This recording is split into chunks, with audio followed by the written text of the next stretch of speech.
Hello and welcome to another episode of Queer Peer Reviews, where we review queer media, good, bad, and ugly. I'm your host, Jamie, and today with me is my host, Lucas. Here at Queer Peer Reviews, we review your favorite TV shows, movies, and video games with any kind of queer representation. Today we'll be reviewing the 2018 coming-of-age film, Love, Simon, starring Nick Robinson as Simon. So, Simon is a 17-year-old high school student who falls in love with an anonymous pen pal. So, let's start off with this. Who is Simon? Simon describes himself as a teenager who lives a completely normal life, has a great relationship with his parents. Everything's very normal except for one thing. He has a big secret. He's gay. A gay? He's gay. A gay? Like, a gay. He's normal, but he's gay. Like, that's the only thing that does not make him normal. I love the butt in there. Yeah. That's literally how he describes himself. Yeah, I live a totally normal life, but there's one secret. I'm gay. So yeah, Simon is closeted. He isn't even out to his family, who he's super close with, not even his friends. His friends include Nick, Abby, and his best friend, Leah. None of them know he's gay. He just hasn't come out. He hasn't really truly discovered what it is to be gay. So one night, Leah gives Simon a phone call and is like, oh, you need to check Creek Secrets. There's another closeted gay kid in school. And like, she makes such a big deal about it. So Simon immediately goes on to Creek Secrets and sees that somebody by the signature of Blue reveals that he is gay, he's closeted, nobody knows he's gay, which Simon relates to him significantly. But yeah, so Simon emails Blue, and he uses the anonymous name Jacques. So Jacques, aka Simon, starts emailing back and forth with Blue. They start talking about like, oh, their gay awakenings, how like just how they aren't out to anybody, how they're not like comfortable to come out right now, and they just start bonding and slowly like developing this whole friendship together. We see that there's like a connection, we see that there's a comfort that's starting to build within the two of them. And then that's kind of where you bring in like that big importance of the Halloween Oreos, which if you guys don't know, are the best Oreos in the world. They're the ones with the orange filling, only seasonal, so. And you know who also thinks the Halloween Oreos are the best ones? Besides you and Blue?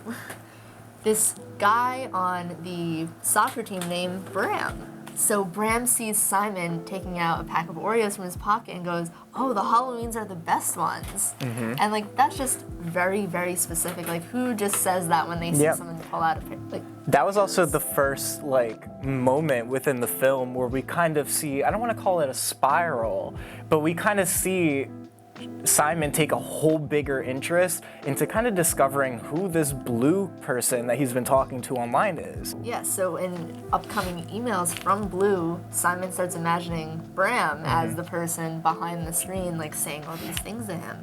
During one of like their interactions via email, Simon is using the school's computer to email Blue. But that is eventually cut short because the principal interrupts, Simon just leaves his computer, and this one asshole of a dude named Martin. Hated this guy when I watched the film. Martin goes to the computer that Simon just finished using and sees that he's still logged in and starts reading his emails back and forth with Blue. And that's when Martin becomes the only person in the school to know that Simon is gay. See, but it wasn't even the issue that he read the emails. So Martin screenshots all of those emails going back and forth and confronts Simon about it. Like, hey, I know your secret, you're gay, and I have these screenshots. And now he starts blackmailing Simon because Martin likes his friend Abby. And he's like, hey, if you don't get Abby to like me, yeah, I'll reveal your secret. So he just blackmails him into just getting with his best friend. Yeah. So, being worried about Martin outing him to the entire school, he invites him to go with his friends to Bram's Halloween party because Abby will be there. So at this Halloween party, that's kind of where we start seeing like this chain start, where Simon has an idea of who he believes is Blue, and then he hyperfixates on who this person is, and then we'll go and then almost get like his heart broken. And this happens a couple of times throughout the film. And what I mean by that is at the Halloween party, that's the first example. He'll go up, he thought it was Bram at first, and when he finally mustered up this courage to kind of go and like talk to Bram about it, that's when he opens the bedroom door and finds Bram hooking up with the girl at the party.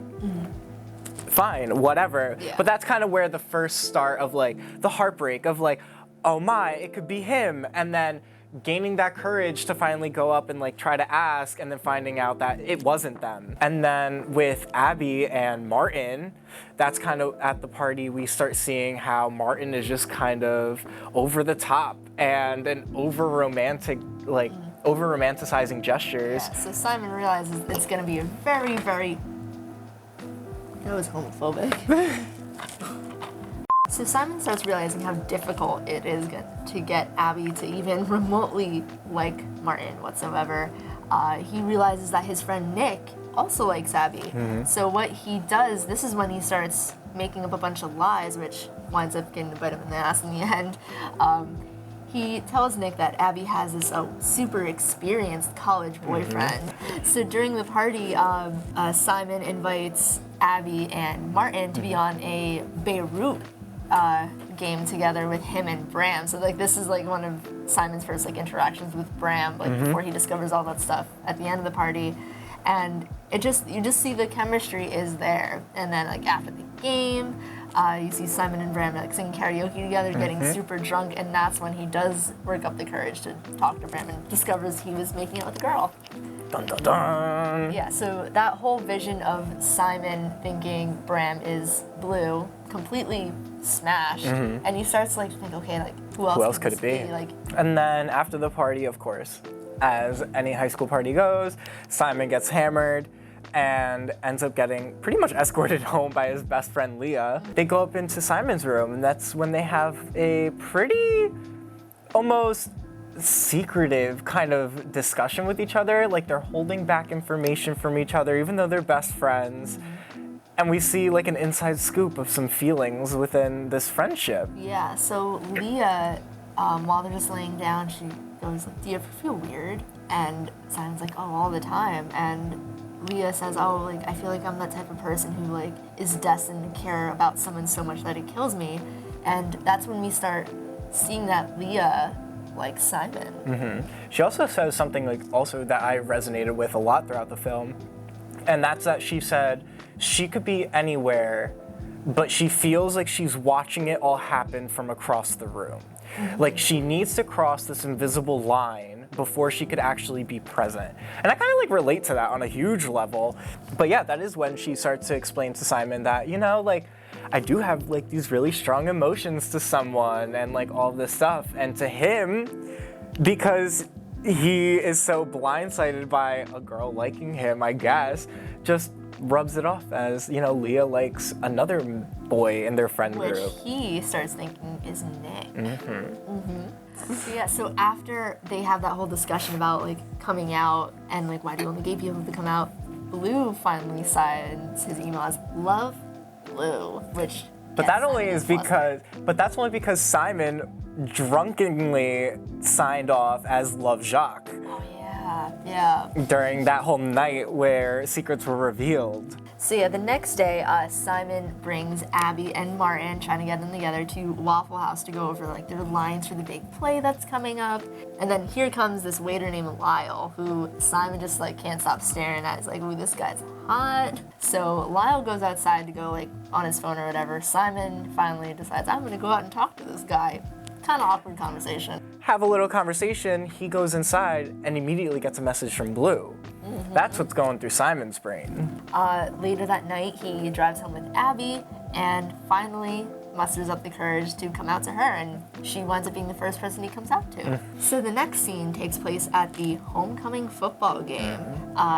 Everything starts falling apart at this point, so Simon goes up to Lyle to talk to him, like, and Lyle says, oh, like, at the diner I had this question for you and I couldn't like muster up the courage to ask you. What's Abby's deal? And that's the second shattering moment. My heart was ripped out of my body. The aching pain I felt for Simon in that moment. We all know the feeling. So yeah, that immediately eliminates Lyle to being Blue. And then right after that, they're watching the football game. They're about to sing the Star Spangled Banner. And then here comes Martin, dressed as the mascot, running up to the podium, pushes the girl aside in the middle of singing the national anthem. Sorry, this is more important. So after he asks her out, Abby goes down like to the bottom row of the bleachers and just rejects him in front of the entire school. Super embarrassing. Right after that scene ends, that's kind of when winter break starts for them. Yeah. So then, yeah, this grand embarrassing moment happened for Martin right at the end of school, right before winter break. So the last thing on like every high schooler's mind at that point was what had just happened. So during winter break, Leah again tells Simon, hey, you need to check Creek secrets right now. So he runs to his laptop. Little to Simon's knowledge, Martin just exposed him for being gay. He leaked all of his emails, but everybody now knows that Simon is gay, and he just outed him to the entire school. The first time all of that happens is the first time that we as the audience get to see like the interaction with all of that and his family. Because as he's kind of discovering all of this and like freaking out inside, his sister walks in and tells him that she just saw the post. And that's kind of where he comes out to her and it's true, I am gay and all of that. Well, at first she says, oh, what are you gonna do? Like, are you gonna deny it? Mm-hmm. And then he goes like, why would I deny it? It's true, like it's who I am. Mm-hmm. And he just gets so angry and it upsets the sister. Mm-hmm. And it isn't until Christmas, like Christmas morning, like while they're opening presents, where Simon finally works up the courage to come out to his mom and dad. Mm-hmm. Right there, we see that what he said at the beginning of the movie was right. You could tell Christmas morning when it was like sad, like there was a little bit of awkwardness because they didn't know what to say. And I felt like that came more from his dad's side. The dad made a joke. He was like, oh, which one of your girlfriends turned you, huh? Mm-hmm. And then the mom got upset with the dad, and the dad kind of just walked out, which kind of made Simon think like something was wrong.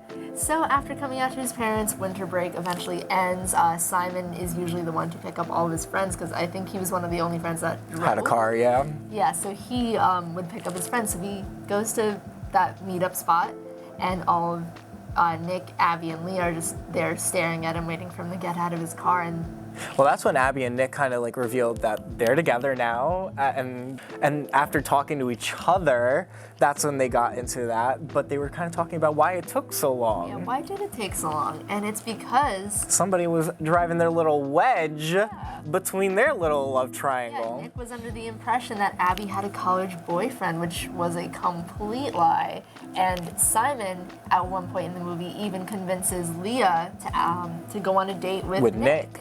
After convincing Nick that Leah was into him, all because of Asshat Martin. So he talks to his friends, and they're done with his shit. They go find their own way to school, and everything about Simon's world just comes crashing down. He gets an email from Blue saying, "Hey, I can't do this anymore. Like people are gonna find out who I am eventually." And he just blocks Simon because the next email Simon sends him is rejected. Yeah. So after Simon's world starts to come crashing down, he decides it's time to make things right with everybody. I believe he starts off with Leah, because she was the most hurt by this because she was in love with Simon, which she reveals to him when they had that fight initially. She was also his best friend, so it only seemed right that he go to her first, if anything. So his reasoning behind why she wasn't the first person he told is because he says, I've known you for 13 years and I've known Abby for 6 months. Like, I'm just afraid that if I came out to you first, like things would change and be completely different. And that was his biggest fear, is that Leah, for some reason, even though it's clear she loves Simon, is just maybe she wouldn't want to be friends with him anymore. But yeah, so then that's after he makes up with Leah, he goes to his parents, he talks to his mom. That's when she talks about how you're still the same son, I love you so much, like there's nothing about you I would ever change. Then goes to dad. Dad is the one who is the more emotional one because mom accepted it from the beginning. His dad kind of talks about... Dad was more emotional because I feel like mom almost like saw it coming, whereas like the dad, we learned like the dad was completely like blindsided almost and was like kept apologizing for like not seeing it coming and like all of this, but then we see that he's coming from a good standpoint, where like he still does love Simon, makes that very known, makes it known to Simon that he is accepting of it. But then after they make up, the dad makes this like super like innocent remark, like, "Oh, we should make Grindr profiles together." Dad, if only you knew. Yeah, so he's like, "Dad, do you even know what Grindr is? It's like Facebook for gay people, right?" No. I'm sure it is. No, it's not, Dad. Dad could find that out on his own, right? Oh, is he gonna go find out on his own? So yeah, after he makes up with everybody, Simon decides to make one final gesture on Creek Secrets, and he announces to the whole school, "Hey, like Blue, if you're out there, if you're reading this, meet me tonight at the fair at the Ferris wheel." Because in Blue's initial coming out post on Creek Secrets, he mentions, "I feel like my life is a Ferris wheel. I just keep going around and around and around." Yeah, so everybody and their mother comes out to like support Simon at this like finding out who the love of his life is. He gets on the Ferris wheel. He has like a certain amount of tickets, and one right after the other, nobody shows up. A crowd starts to build, like, "Come on, Simon! Like, where is he?" And he finally runs out of tickets, and then that's when Martin runs up to him. And in this movie, my stomach sank when he said this. "Simon, it's me. I'm Blue." And Simon just goes, No, you're not. And he goes, "Yeah, you're right, but here, take my last ticket." And like, that's kind of Martin trying to get forgiveness from Simon. So he gets one last ticket, and the ride operator says, "Last call for the Ferris wheel." Nobody, like, they start looking around, like, where is he? And all of a sudden, Bram comes out of nowhere, and he goes, "Is that seat taken?" And he goes, "Yeah, I mean, I'm kind of waiting for somebody." He's like, "Yeah, I think you're waiting for me." And it's revealed that Bram this whole time has been Blue, the guy from the very beginning, the first person he thought. And I kind of predicted that because that Oreo thing was so specific. Oh, 100%. Yeah. And then it just like also throughout like the rest of the movie, because obviously we had seen it in theaters together, and then this morning I rewatched it. And looking back, I didn't notice it, but knowing that it was him, there's a whole bunch of clips throughout the movie where like Simon's trying to discover like who he is, and it always shows like an independent shot of Bram. Does it really? Throughout the movie. Yeah, there's always one independent shot of him throughout any of these little montages. Oh my god. So if you're really paying attention. I gotta rewatch it a third time now. So yeah, everyone starts like applauding. Bram gets on the Ferris wheel with Simon, they start going up. And then it's been you this entire time, and they share a lovely kiss. Hey, this is hetero behavior. Hold on. But yes. Gotta remind the people. So yeah, after they kiss, everyone's like cheering, "Yeah, Simon! Woo! You did the thing!" So yeah, the movie ends. Simon is made up with all of his friends. He picks them all up for school, and in addition to his 3 best friends, Bram is now in the picture, and Bram gets that front seat like all significant others do. You know, but I love how Leah gets in the front seat, and once they pull up to his house is when she's like, "I guess my throne is gonna be taken now. I'll go to the back seat with the other couple back there." Poor Leah though, like, she is now the 5th wheel in this friend group. That was her 13th reason. Because the actress who plays Leah also plays Hannah Baker. Lewis!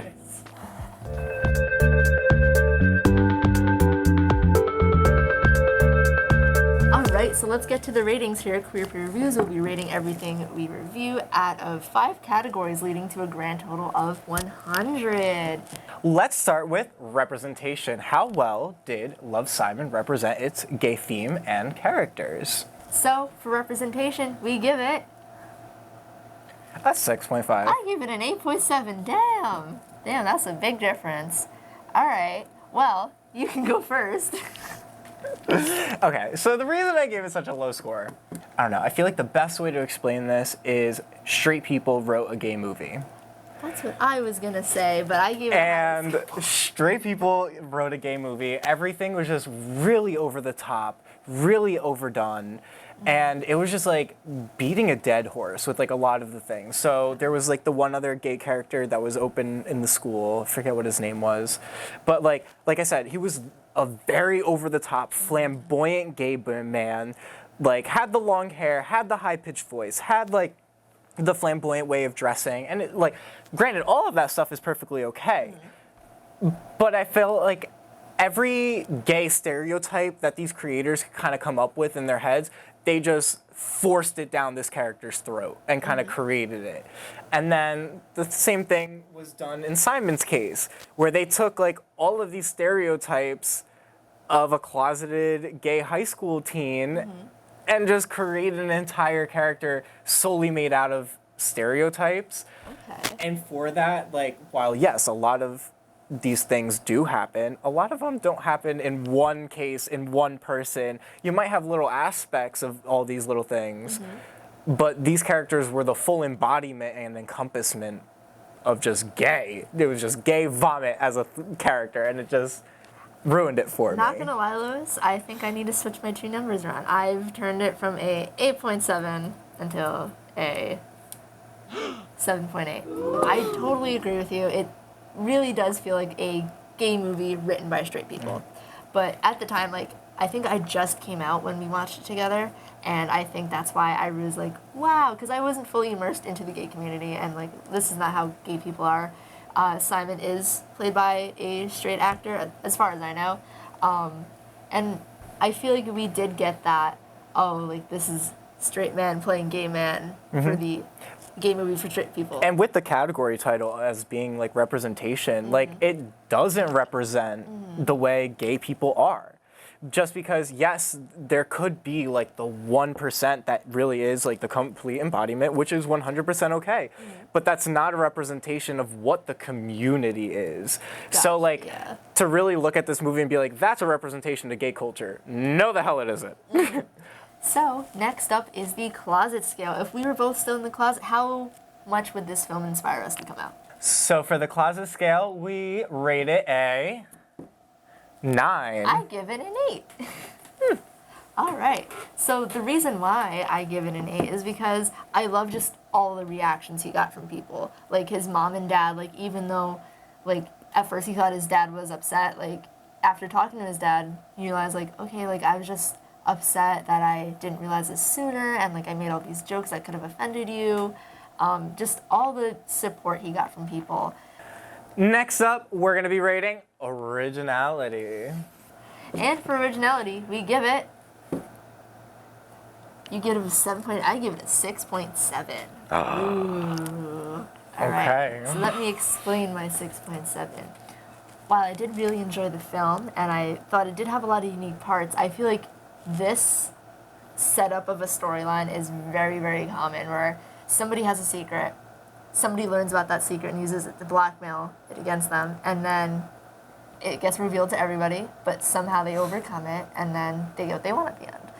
It's just, this time it's a gay character who is closeted and is talking to someone who's also closeted. I feel like in that aspect, like the whole emailing back and forth thing, the whole anonymousness, and him thinking, like piecing together who could it be is like unique. But I feel like this whole story of having your secret being held against you in exchange for something else is something that's very common. But through Love, Simon, I mean, we did get the original Love, Victor that came from it, which is just an extension to the storyline. But we got to see a lot more of these little like gay love stories kind of peek out more in the film industry, more so than we have before this film.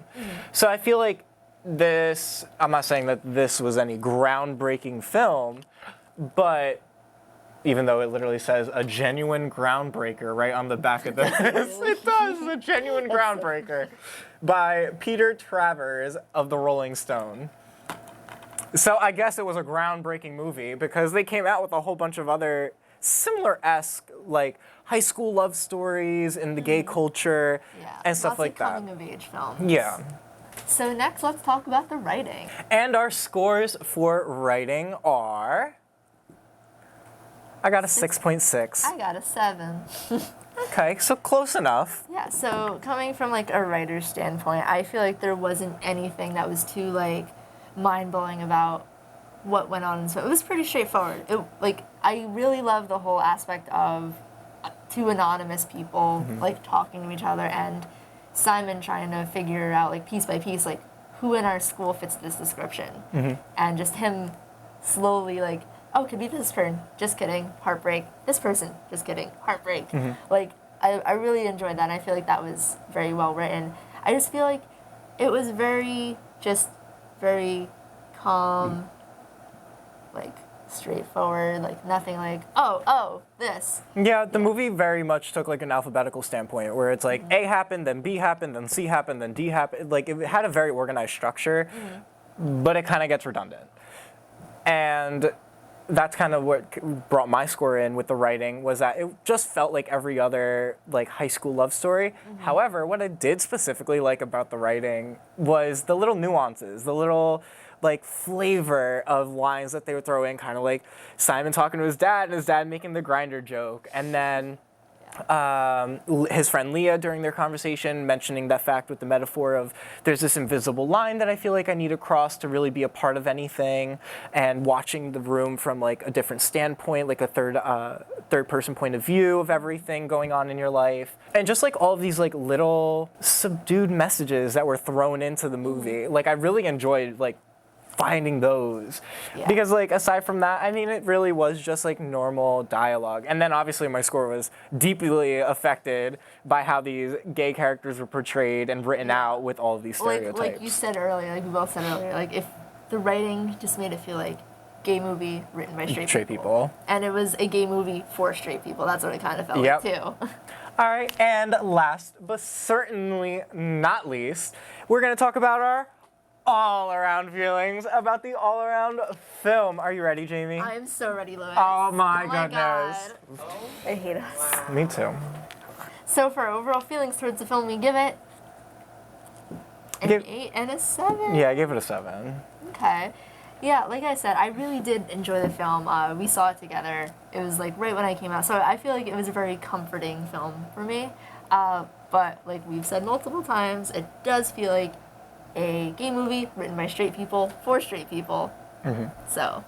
Also, I just remember being in the movie and I, like in the theaters, just covering my face, getting completely blush red, which was like the amount of cringeworthy moments that were happening throughout the movie. And like, I love a good cringe moment. Everyone loves a good cringe. But when it's happening so frequently, no, it's just like, All right, so let's get to our QPR total. AJ, hit us with that gay shit. Anyway, so it has a. So this movie. Wait. Love Simon. Alright. Love Simon has a 74.4 out of 100, putting it at a C. C. C's still get degrees here on this channel. Alright, so thank you for watching another episode of Queer Peer Reviews. We've got a lot of good stuff coming your way. In the description below, we will be providing links to the Trevor Project and other funds you can donate to. We will also be including our social media pages and Did you forget to pay the bill this month? wait, we still have the studio, right? Anyway, we will be providing links in the description below for Trevor Project. Like I think I already said that, right? Yeah, just don't forget to subscribe, yeah. go like, catch us next time. let us know what we should review next. Yeah. The huge. Yeah. Bye. Bye. Show's over. Go home.